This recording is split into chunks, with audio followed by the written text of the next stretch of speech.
प्रमुख आकर्षण म्हणजे भारुड सम्राट सन्माननीय गोविंद महाराज गायकवाड यांच्या कार्यक्रमाची आपण आतुरतेने वाट पाहत आहात।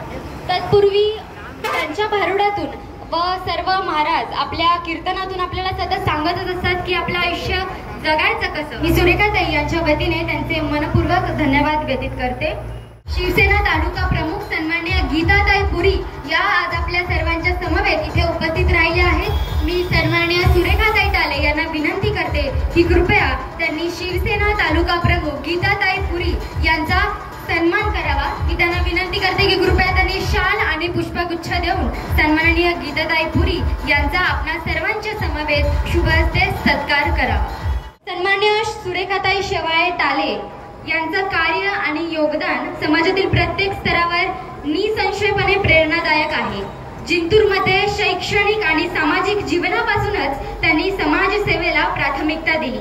त्यांची संघटन क्षमता, कार्याची निष्ठा आणि महिलांसाठी घेतलेली जबाबदारी त्यांचे नेतृत्व सिद्ध करतात। उबाटा गटाच्या महिला जिल्हा संघटिका म्हणून त्यांनी स्थानिक महिलांना एकत्र आणले आणि त्यांना राजकीय व सामाजिक क्षेत्रात अधिक समृद्ध करण्यासाठी कठोर असे परिश्रम घेतले आहेत। त्यांनी अनेक सामाजिक उपक्रम राबवले, जसे की वृद्धाश्रमातील वृद्ध महिलांसाठी सहाय्य, ग्रामीण भागातील विद्यार्थ्यांसाठी शालेय साहित्य व सायकलींचे वितरण, तसेच शेतकऱ्यांसाठी वीज पुरवठा सुनिश्चित करण्यासाठी प्रशासन टाकण्याचं काम सुद्धा त्यांनी केले। लोकसभा निवडणुकीत त्यांनी आपल्या कार्यक्षेत्रात पक्षाची युती केली आणि एक वेगळा ठसामध्ये आपला उमटवला आहे।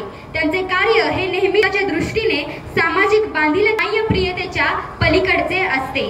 नुकत्याच पार पडलेल्या लोकसभा निवडणुकीत त्यांनी परभणीसह जालना जिल्ह्यातील अनेक मतदारसंघात अथक परिश्रम घेत जोरदार असा प्रचार सुद्धा केलेला आहे। सन्माननीय पंतप्रधान नरेंद्र मोदी यांच्या परभणीतील प्रचार सभेनंतरही भाजपसोबत युती असलेल्या राष्ट्रीय समाज पक्षाचे महादेव जानकर यांना मोठ्या पराभवाचा सामना करावा लागला व दुसरीकडे परभणी लोकसभा निवडणुकीत संजय उर्फ बंडू बॉस यांनी मोठ्या मताधिक्याने विजय मिळवलेला आहे, ज्यामुळे परभणी मतदारसंघ पुन्हा एकदा उद्धव ठाकरे गटाच्या पाठीशी ठाम राहिल्याचे आपल्या सर्वांना स्पष्ट पद्धतीने जाणवते।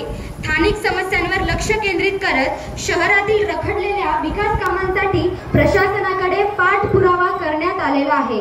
जिंतूर शहरातील वारंवार होणाऱ्या वीज खंडितीचा प्रश्न त्यांच्या प्रशासनासमोर त्यांनी अनेक वेळा मांडलेला आहे। गरजू कुटुंब यांना आवश्यक मदत पुरवणे, महिलांवर जो अन्याय होतो त्या विरोधात आवाज उठवणे आणि समाजाच्या विविध घटकांसाठी भरीव असं सुरेखाताई यांचं अमूल्य असं योगदान आहे।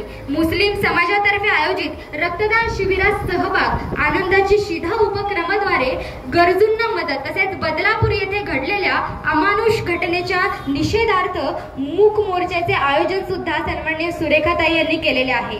असं अतिशय मोलाचं कार्य आतापर्यंत आपल्याला त्यांचं पाहायला मिळतच। याशिवाय संतोष देशमुख आणि सोमनाथ सूर्यवंशी यांच्या कुटुंबाची भेट घेऊन त्यांना न्याय मिळावा यासाठी त्या सतत पाठपुरावा करत राहिलेल्या आहेत। जागतिक दिव्यांग दिनानिमित्त आयोजित कार्यक्रमात दिव्यांगासाठी त्यांनी अनेक वेळा मार्गदर्शन केले आहे आणि सर्वसामान्य नागरिकांसाठी नवीन वर्षाच्या स्वागतार्थ मोफत दिनदर्शिकेचे वाटप करण्यात आले। यामुळे समाजात सकारात्मक संदेश त्यांनी अतिशय त्यांच्या मनातून रुजवण्याचं काम केलेलं आहे आणि त्यांच्या अथक परिश्रमामुळे आणि समाजासाठी समर्पणामुळे सुरेखाताई टाले यांना समाजात एक आदर्श व्यक्तिमत्व म्हणून पाहिले जाते। त्यांच्या कार्याची प्रेरणा आणि त्यांचे सामाजिक योगदान हे प्रत्येकासाठी अनुकरणीय आहे आणि आज त्या निर्भीडपणे उभ्या आहेत। त्यांच्यासाठी त्यांचे आई, वडील, पती आणि मुलाचे योगदान हे अनमोल असे आहे। त्यांची आई सन्माननीय श्रीमती अन्नपूर्णा ज्ञानोबाराव शेवाळे आणि त्यांच्या वडिलांचे 3च महिन्यापूर्वी निधन झाले, परंतु ज्यांचे विचार कायम त्यांच्या पाठीशी असतील आणि राहतील असे त्यांचे वडील कैलासवासी ज्ञानोबाराव यशवंतराव शेवाळे यांच्या मोलाच्या आशीर्वादाने ते आपल्या जीवनाच्या यशस्वी वाटेवर चालत आलेले आहेत। त्यांनी जी मूल्य, नीतिमूल्यता आणि संघर्षाची खरी शिकवण त्यांना दिली आहे त्या निश्चितपणे आज त्यांच्या कामारूपाने आपल्याला त्या कीर्तिमंत गाजवताना दिसत आहेत। त्यांचे पती सन्माननीय लक्ष्मीकांत गंगाधरप्पा टाले यांचा अथक पाठिंबा, प्रेम आणि मार्गदर्शनामुळे त्या अनेक कठीण प्रसंगाचा सामना करू शकल्या। त्यांची साथ, प्रोत्साहन आणि विश्वास नेहमीच त्यांना नव्या उंचीवर पोहोचवतो। तसेच त्यांचा मुलगा साई आज आपल्या सर्वांच्या उपस्थितीत